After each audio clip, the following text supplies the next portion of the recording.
Assalamualaikum, jumpa lagi dengan saya, Toto Priadi, dalam analisis laporan keuangan. Kali ini kita akan melihat keputusan keuangan yang terdiri dari keputusan investasi dan keputusan pendanaan.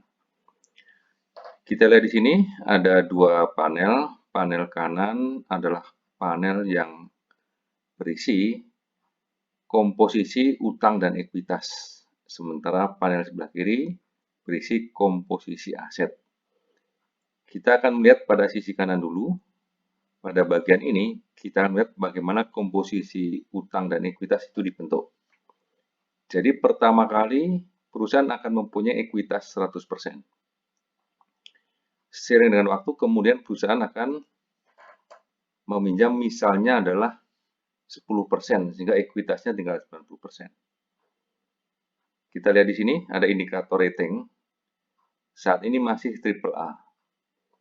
Kemudian jumlah utang ditambah menjadi 20%, ditambah lagi 30%, sehingga ekuitas 70%.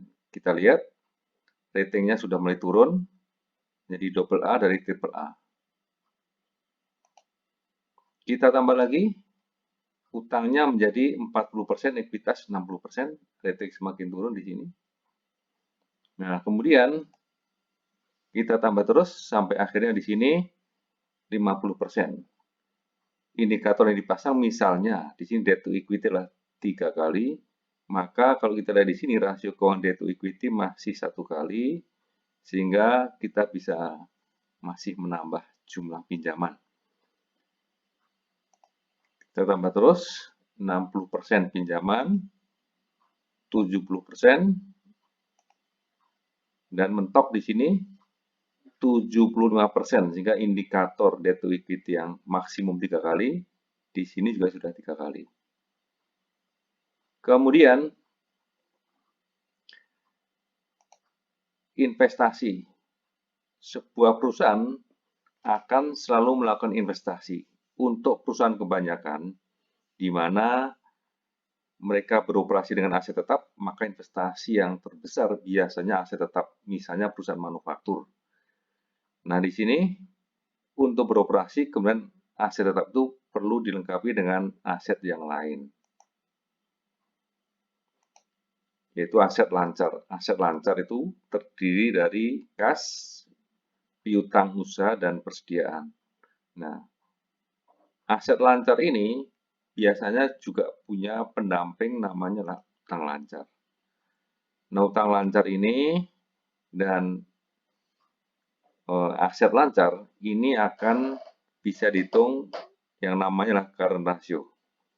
Current ratio-nya adalah 1,5 kali.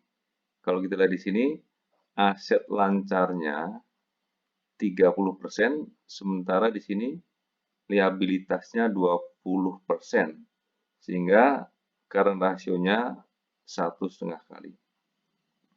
Debt to equity 3 kali, dan seterusnya. Pertanyaan berikutnya adalah,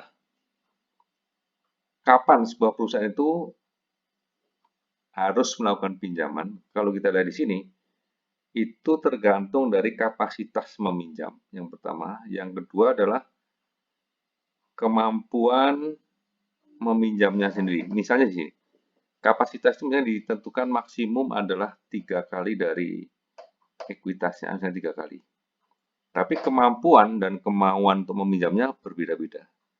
Ada perusahaan yang senang meminjam, ada yang tidak. Buat perusahaan yang senang meminjam, bisa jadi akan menempuh cara supaya jumlah pinjamannya optimum. Ada beberapa kondisi optimum, misalnya kalau dia dari cost of kapitalnya, optimum itu artinya biaya modalnya minimum. Pada kondisi yang lain, kalau yang diinginkan adalah fleksibilitas keuangan, sehingga mereka merasa bebas berinvestasi kapan saja, tidak terikat, mereka akan memegang uang kas yang besar dan tidak senang mempunyai pinjaman yang besar. Baik, kurang lebih seperti itu. Jadi kalau kita lihat secara ringkas, ini merupakan gambaran neraca kita. Sebelah kanan keputusan pendanaan, sebelah kiri keputusan investasi. Kita akan membahas lebih jauh nanti pada kesempatan yang berbeda. Terima kasih sudah menonton video ini. Sampai ketemu lagi. Wassalamualaikum warahmatullahi wabarakatuh.